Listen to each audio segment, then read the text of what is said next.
and welcome to this Tuesday edition of Border Report Live, coming to you from Harlingen, Texas, in the Rio Grande Valley. My name is Rudy Mireles, and I am your host for today's edition. And also joining us today is South Texas correspondent Sandra Sanchez. And a little later in the program, we're also going to hear from our San Diego correspondent Salvador Rivera. But let's go ahead and bring in Sandra right now, who has been following the latest that's happening. The big story for those of us that are living here in South Texas on the border, in deep South Texas, is that brand new federally designated military zone that runs along the banks of the Rio Grande. Sandra, you've been following this since it kind of broke last week. Tell us what this national defense area is, how big is it, and what does it actually mean for us living here? Yeah, Rudy, to me, it is the most significant announcement since I moved here to the Rio Grande Valley in 2013.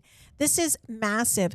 They are talking 250 miles in two South Texas border counties, Hidalgo and Cameron County. Right here where we are in Harlingen, this is Cameron County. This starts at the Gulf of Mexico, as you know, to what we call the Mid-Valley. And then the Hidalgo includes the big city of McAllen. So they are saying 250 miles. These were lands that were previously under management by the International Boundary and Water Commission. What you're looking at right there is a levee.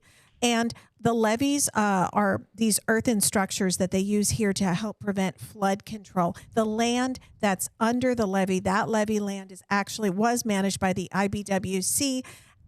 You can even see border wall there in the background. But in what the announcement said is from now on, this land is now an extended military base.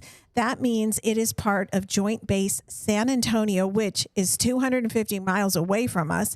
And this is an extended military zone, which means if you set foot on that area, you're walking on a military base and you're trespassing. So if I'm trespassing in that zone, let's say I'm just, going for a jog or whatever, my usual jog. This is new, something I haven't seen before. I get caught. What kind of charges am I facing if I accidentally cross that line that wasn't there last week? Yeah, and just to back up a little bit, a few years ago, they actually passed a law saying we really couldn't be on the levee.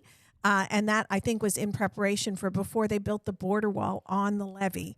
And an enforcement zone with the border wall exists at 150 feet north or south of the border wall. So actually, we're really not supposed to be on the levee anyway, but many of us do. I walk dogs, I jog on the levee. Exactly. The idea is somebody illegally crossing into the United States, if they are caught in this military zone, they can be charged with criminal trespass in a military zone.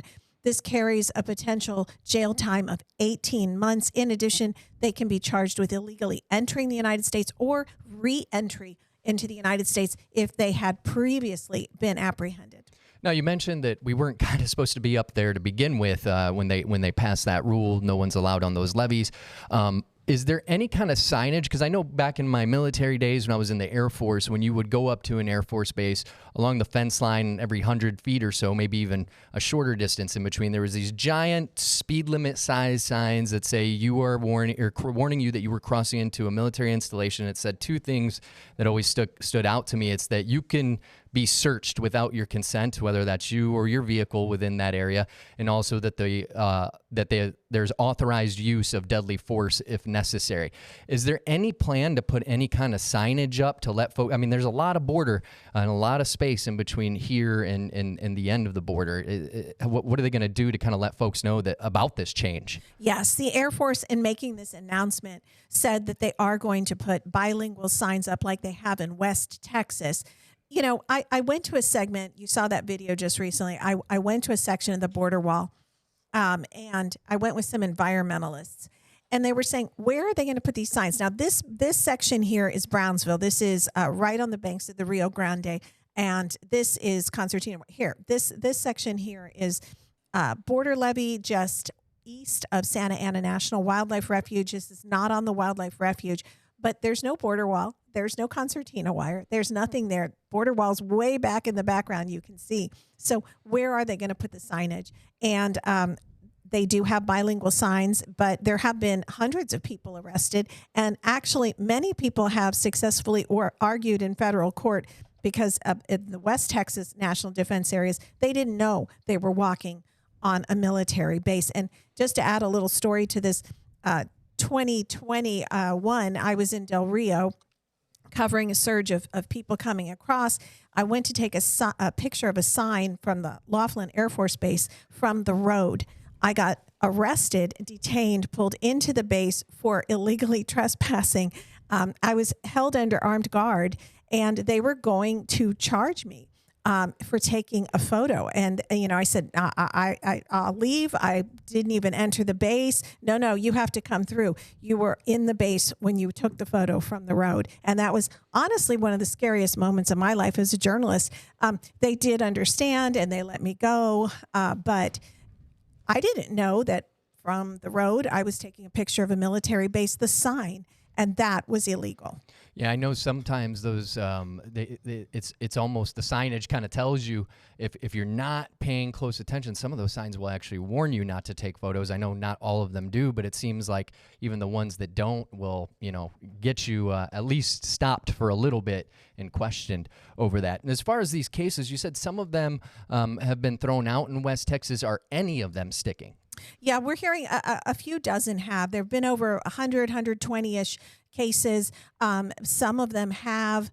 And let me just explain the NDAs. There's 2 national defense zones that they've established in April. One is from Hudspeth County. That is the county just east of El Paso to the New Mexico line. This includes El Paso. And that is an extension of Fort Bliss. Then there's another NDA that they made, and that is from the entire New Mexico border, and that's Fort Huachuca, which is attached to Arizona. Now, we also understand, CNN is reporting that, and other media are reporting, and we could hear this very soon, that the military is going to announce another national defense area. It's going to be outside Yuma, Arizona, and it'll be about 100 miles long, and it will be attached to that base in Yuma. I was going to say, it sounds like they're kind of just trying to prop these up along wherever they already have an installation. We got the Yuma Proving Grounds down there where it's more of a joint base, I think, at this point. So it makes you wonder if we're going to see any more installations across the southern border. Now, as far as everything that's going to be happening here, you talked about some arresting powers. Who's going to be doing that? Since it's a military installation, do troops, do airmen from security forces units up at Lackland come down and take on that mission? Who does all that here? Well, I interviewed Hidalgo County Judge Richard Cortez, who had not been briefed by the federal authorities, but his sheriff, Eddie Guerra, Hidalgo County Sheriff, had spoken with them, and he was told that the military would have the ability to withhold someone, but they were not going to do arrests. And so they would withhold them and send them over to another federal agency. And keep in mind, these lands were IBWC, federal U.S. lands, transferred to another federal agency, the Department of Defense. So this is only on the federal lands. Yesterday, I spoke to U.S. Customs and Border Protection officials who said they will be processing these people, and that there are 9 stations here in the Rio Grande Valley sector, and they are more than equipped to process, as well as there is a central processing center that can hold people. So right now, that's what we're hearing. I know there was some concern that local law enforcement would have to hold people in their jails, and concern, how many people could this be? As you know, and as we've talked about, the number of people crossing the border is dramatically down, but the military, could add to this. What Hidalgo County Judge Cortez said was this is another layer of security, and we could see more arrests coming. But he was not really thrilled about this, and I think part of it is, and he's the top elected official in this entire county of about 1 million people. He wasn't told about it. I think we have some video of him talking about this. That this was just a way to legally be able to have military personnel in that property, which is basically federal property already along the river. So I spoke to a source who said it includes the river. We have lost access to the river in Hidalgo County. Well, you haven't lost access to it. It's just under military control. How do you feel about that?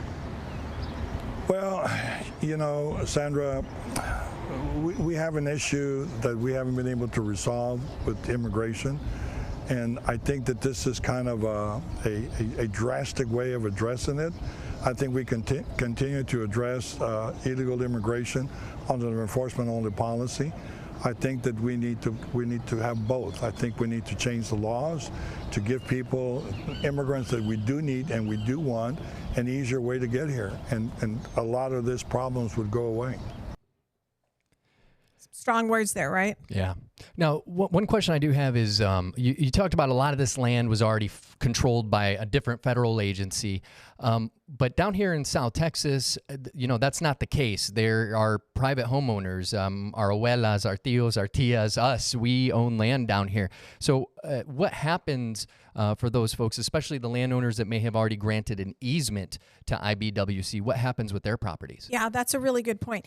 And the latest data that I was able to find, a Texas A&M study from 2018 found that almost 300,000 parcels of land in Hidalgo County are privately owned, and about 175,000 in Cameron County. So we are talking a lot of the land is privately owned, and they have these easements. What we are also hearing is that these easements were negotiated with IBWC for the use of other officials to come on the property to help with water control, flooding, and whatnot. So I'm told by a source they believe they're going to have to renegotiate those easements. We are keeping our ears open to find out with landowners whether, military is just going on their property, but it's under we believe that they will have to renegotiate. And some of these negotiations go back to the 40s when the IBWC was formed. And so, there's not a comprehensive database of all of these agreements with the landowners. So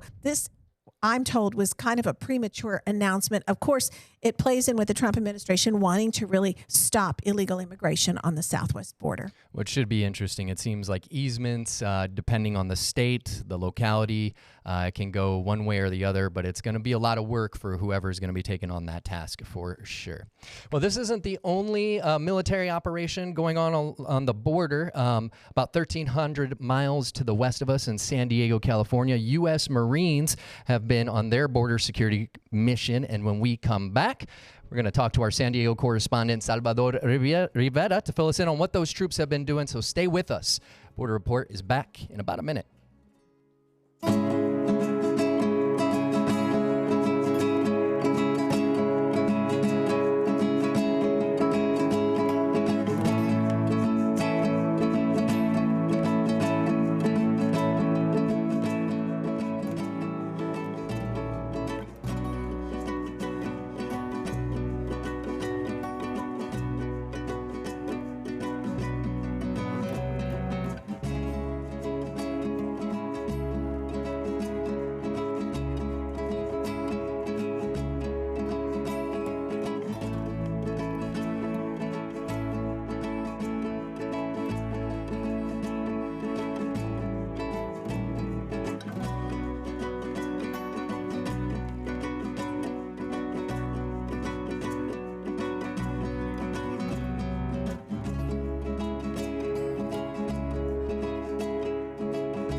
Welcome back to Border Report Live. My name is Rudy Mideles, and today's topic is militarization along the border. And joining me from the other side of the U.S.-Mexico border is Border Report correspondent, San Diego correspondent, Salvador Rivera. Hey, Salvador, how are you doing? Rudy, how are you? Nice to finally talk to you. It's been a while that I've been gone. I apologize about that, but it's good to be with you guys finally. Good to have you with us. And so tell us a little bit about what you've been seeing. We know this new militarized zone down here along the Rio Grande Valley, but what have you been seeing with U.S. Marines over in San Diego? Well, certainly no extended military zones, areas like we've been talking about in Texas. Here, the Marines are in the area, but they've been basically in the background doing a lot of support missions like stringing concertina wire or sea wire, as it is referred to. The Marines are, again, every morning they go out. They're stationed at the Imperial Beach Border Patrol Station, which is near the coast. And every morning they get into a convoy, military vehicles, and they take off and they depart start for various spots along the border between San Diego and Tijuana. And this is what they're doing. They're stringing out concertina wire, and this is to keep the migrants from climbing over the wall and then dropping down onto U.S. territory. And so far, it appears that these efforts are working because the numbers, like all along throughout the southern border, the numbers of migrants of apprehensions are way down here in the San Diego sector. And these are Marines that have been here since January when President Trump deployed the Marines to the area.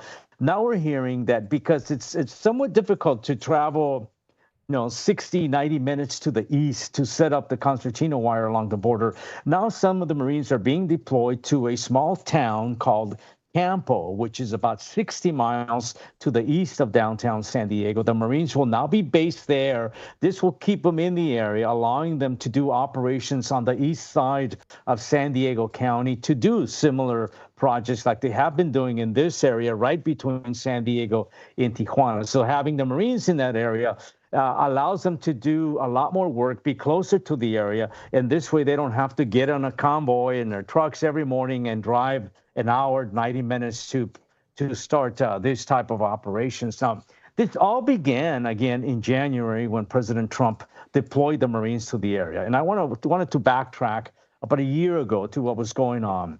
A year ago, President Biden made it harder to seek asylum. He signed an executive order to finally crack down on the mass number of people coming to the border to seek asylum. So he made it really hard. And from that point, we started seeing the numbers come down. June, July, August, September, October, into November, the election happened. President Trump won the election. When he took over in January, he made it nearly impossible to seek asylum. And but he kind of upped the ante, sending the Marines, National Guard, to the border here with Mexico. And they have been here ever since, again, performing this operations there in the background. They don't do arrests. They don't stop anybody. That is not part of their mission, not what they're allowed to do. And certainly we don't have any of these extended military spaces that Rudy, you and Sandra have been talking about in Texas, and now apparently going to be one in Arizona, but nothing like that here. Marines, again, in the background, doing this type of missions to help support Border Patrol and other CBP officers. And just a quick question, San Diego, that's where half the Marines in the country end up going for basic training. Are these Marines that are there, again, are they from that area, or are they being deployed from other places around the country? They are based at Camp Pendleton, which is about 70 miles north of the border. It's a huge military installation between San Diego and the Los Angeles area. All of these Marines, several hundred of them, are from that specific base, and they were deployed here to the San Diego or California, Mexico border region. All right. Well, thank you so much, Salvador, for your reporting today. We appreciate you, and it's good to have you back from vacation, sir. Good to be back. All right. Thank you, sir. Coming up in just a little bit when Border Report comes back, we're going to turn to a pretty important topic for those of us that live across the border, and that is international bridges. We're going to talk more about the presidential approval process that's speeding up some work here in Cameron County when Border Report returns. Stay with us.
And welcome back to Border Report Live. My name is Rudy Midelis, and before the break, we were talking about something that's near and dear to everybody who lives along the border's heart, and that is the international bridges. In Cameron County, Texas's most southernmost county, right now is in the process of building a fourth international bridge, thanks to an expedited process approved by Congress in the last session. So let's bring back in South Texas correspondent Sandra Sanchez to talk about this process. You know, I've been talking to friends and family about crossing back and forth to Matamoros, whether it be for work, shopping, just to get a bite to eat, and they all say the same thing: 2, 3, sometimes 4-hour waits just to go get a 15-minute haircut in Reynosa, So, what is this fast track process, and what counties are eligible to take part of it? Yeah, that's a really good point. And actually going to Reynosa, it's not going to help you, but going from Cameron County to Matamoros, we will have quicker routes because Congress, like you mentioned last year, gave special fast track expedited authorization to 3 counties: Cameron and Webb, which includes Laredo, and then Maverick, which includes Eagle Pass. And so far, there have been 5 presidential permits issued for 5 different bridges in those 3 counties, and they're awaiting a new one in Eagle Pass. So what's been approved is the expansion of the World Trade Bridge in Laredo, right there, which is the #1 port for commercial vehicles on the southwest border. And they're going to add 8 lanes north to south. And then the expansion of the Columbia Solidarity Bridge outside Laredo also. This area, what you're looking at right there, is where the Flor de Mayo Bridge is going to be built here in Cameron County in North Brownsville. It's going to connect to Matamoros. And they just got, that's the last one that recently received presidential approval a few months ago, almost a year ago. The last bridge to get approval was in Eagle Pass, and that was just about a couple weeks ago. And that is going to be an expansion of that bridge. And so there also was a railroad bridge built. So with this process, it allows the counties to continue with their design and development before the NEPA or the National Environmental Protection Act regulations are all fully met. But it means that they must meet all the environmental regulations. So if they're in this process and they suddenly discover that there's some endangered owl that they're about to, threaten, then they have to stop the process and do a workaround. But in the past, they couldn't apply for it until the NEPA process went through. And it just took years and years and years. I've spoken to some local people who said, they've been talking about this new bridge for decades, which they probably have, but it was in 2021 they put the paperwork through, and because of this new law, actually they're going to get this 4-lane bridge here in Cameron County. Now, what are local officials saying about this? I know we heard from Hidalgo County's local county judge earlier. What did the Cameron County judge have anything to say on this subject? Spoke to him also recently. His name is Eddie Trevino Jr., and he's very encouraged by the process, and they have 5 years to get the first shovel in the ground. They have until May 31st, 2029, or their permit is expired. So I think we have something a little bit about what he says about how this process is helping them. In spite of some of the recent developments, we think that, and I think it's imperative that we continue to sound the importance of cross-border trade. Trading with our partner in Mexico, through the state of Texas, through all of our ports of entry from Brownsville all the way to El Paso, is critical, not just to our local economy, but that to the state of Texas and to our country at large. I think that in the discussion that's been had recently with regards to the implementation of a tariff policy, we can't lose sight that we need to be able to continue to enhance, promote, and provide and move forward with regard to the cross-border trade between ourselves and Mexico, and including our neighbors to the north, Canada.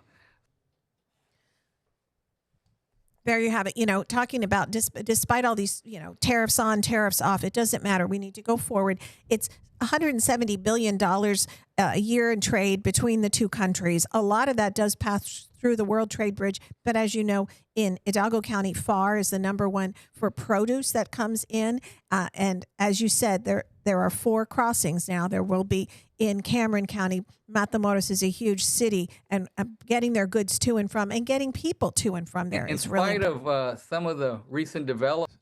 Sorry about that. Always good to hear from Eddie. So yeah, no, he's very excited. He thinks the process is going to go through. I spoke to some locals, and they're already building like a Starbucks and a McDonald's there on the corner, and they've got other shops. I mean, everybody's waiting for this to come through. Yeah, it seems like everyone that I've been talking to since the news about this new international bridge, including my own family, they're pretty excited about hopefully having another option. And again, those wait times are just so long coming back, especially. So hopefully this will clear some things up for them. Absolutely.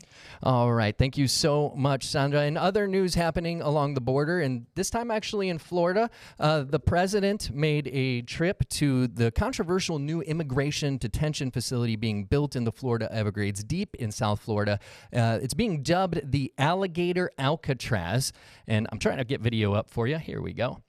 That's a look at the facility right there. The president, who was flanked by Homeland Security Secretary Kristi Noem and Florida Governor Ron DeSantis, toured that detention facility today. The authorities say it could cost $450 million a year to run, and it can hold up to 5,000 migrants, and is in a desolate area lined west of Miami with alligators and python snakes. Now, environmentalists say that the construction from the facility, which used to be an abandoned airstrip, is destroying the ecosystem nearby and is actually on ancient lands owned by indigenous tribes of Florida. And those folks are also worrying about damages from possible hurricanes ramming through the state. Earlier today, on his way to visit the facility, the president said that migrants will have to know how to, quote, how to run away from an alligator to escape the facility.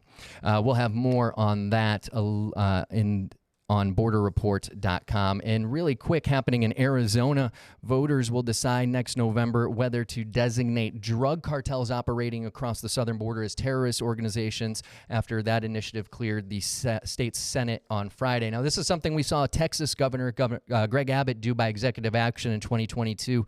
The Texas legislature codified it into law in the following spring. This is an effort to put the initiative on the ballot last year, which stalled in the state's Senate due to a Republican majority. Not immediately clear what new resources of funding a terrorist designation from the state would provide, because typically that's what these kind of designations mean, an extra kind of funding to fight off those organizations. But 8 cartels have been added to the list of foreign terrorist organizations operated by the U.S. government, and members of the groups on that list cannot enter the U.S. legally, and they're also subject to financial sanctions. And here in Texas, I know we actually have our own list that's rolling, that's part of the Texas Comptroller's Office, who manages that for us. But that is going to do it for today's edition of Border Report Live. To check out those stories that Sandra, Salvador, and the rest of the team from Brownsville, Texas, all the way to San Diego, California, have been working on, you can visit borderreport.com. My name is Rudy Mireles.